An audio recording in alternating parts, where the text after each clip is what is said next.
ఏంట్రా అంత టెన్షన్ పడుతున్నావు నువ్వు? ఈ ఊళ్ళో ఉన్నాడు రా, బిల్డప్ బాబాయ్ అని. ఆడు వచ్చాడంటే పెద్ద తలనొప్పరా, వచ్చేసాడు రా. నాకు తండ్రి లాంటి వాడు అని అన్న అంటా ఉంటాను. సౌమ్యుడు, మీ అందరికి తెలిసిన వాడు. రాజకీయ సిద్ధాంతమేనా ఉందా మీ పార్టీకి అని నేను అడుగుతా ఉన్నా. అంటే ఏంటి సార్?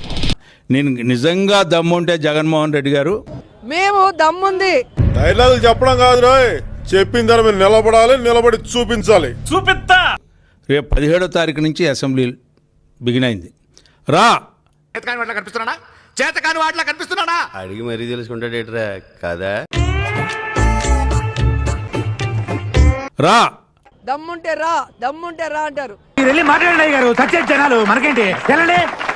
ఓహో, వాళ్ళెవరు అంటమైంది, నేను అపాలజీ చెప్పటమైంది. ఇది భలే ఉంది అబ్బా. దమ్ముంటే రా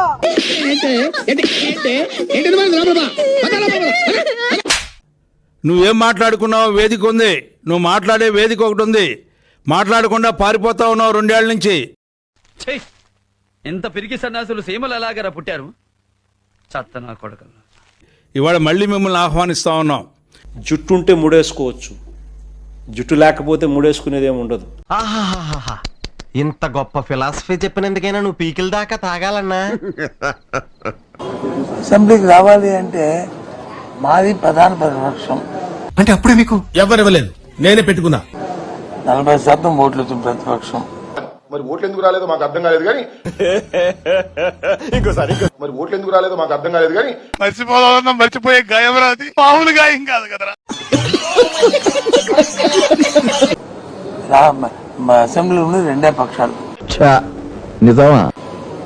ఒకటి పాలక పక్షం, 2 ప్రతిపక్షం. మాకు తెలుదులే. 3వ పార్టీ లేదు. ఆటోమేటిక్ గా ఆ స్టేటస్ ఇవ్వాలి ప్రతిపక్ష హోదా.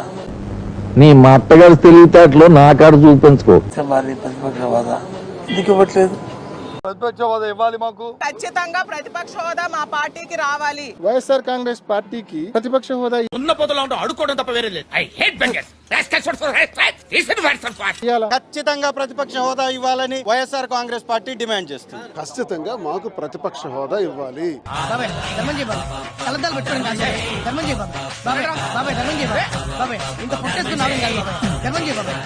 ఎక్కడ ఉంది చెప్పమనండి. అందుకే మేము చెప్తాను. ఒకటి అధికార కూటమి, రెండోది మేము ప్రతిపక్షం. మేము కాకుండా ఎవరైనా ప్రతిపక్షం ఉన్నారు అసెంబ్లీలో? అసెంబ్లీకి వచ్చే దమ్ము లేదు కానీ ముఖ్యమంత్రి పదవి, ప్రతిపక్ష హోదా పదవి కావాలా? మన మేం కాక అసెంబ్లీలో ఇంకొకటి ఎవడు ప్రతిపక్షం లేకపోతే మమ్మల్ని ప్రతిపక్ష పార్టీగా గుర్తించాలా లేదా? మిమ్మల్ని ఎక్కడో చూసినట్టుందండి. చంద్రబాబు నాయుడు గారికి 23 మంది శాసనసభ్యులు ఉన్నారు. ఒక 5గురిని లాగేస్తే ఎంత వాగుడు వాగాను మూర్తి. అబ్బబ్బబ్బబ్బబ్బ ఒక్కడికి ఎందుకు ఈ నోటి తోలంట?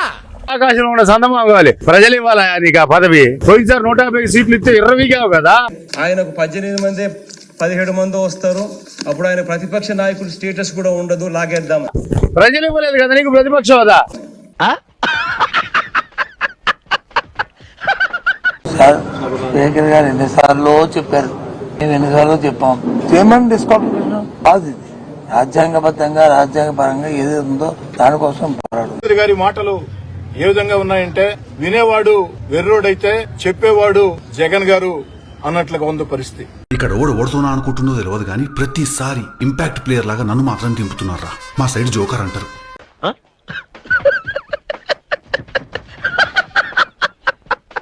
కాబట్టి స్పీకర్ గారు చెప్తారు, ఆయన చెప్పడం కంటే ఆ లీడర్తో మాట్లాడుకుని ఆ కార్యక్రమం చేయమండి. లేదు వేదిక ఎక్కడైనా పెట్టి మాట్లాడతా అంటే దానికి కూడా మాట్లాడటానికి సిద్ధం అని చెప్పాను నేను. అరే ఏదో ఒక రోజు కొడతారా, బురికేసుకొని మక్కలు కొట్టినట్టు కొడతారా, పొట్టు కొడతా కొడుకుని. మరలా నేను చెప్తా ఉన్నా, నీవు నిజంగా నీకు చిత్తశుద్ధి, ధైర్యం, దమ్ము వచ్చినట్లు మాట్లాడితే ఇప్పటికే నీకు వేసిన శిక్ష సరిపోలేదు అనుకుంటే, అంటే 2వ పార్టీ కూడా ఉందా కథలో అది ట్విస్ట్ సార్. ఆ 11 కూడా రాకుండా సమాధి కట్టుకోవడానికి నువ్వు సిద్ధం అనుకుంటే నీ ఇష్టం వచ్చినట్టు వ్యవహరించు. ఊహిస్తేనే భయంకరంగా ఉంది. లేదా నీకు నిజంగా చిత్తశుద్ధి ఉంటే రా అసెంబ్లీకి మాట్లాడటానికి. ₹1 కోటి ఇచ్చిన కూడా కొన్ని పనులు చేయను. వాటిలో మొదటి పని ఇదే.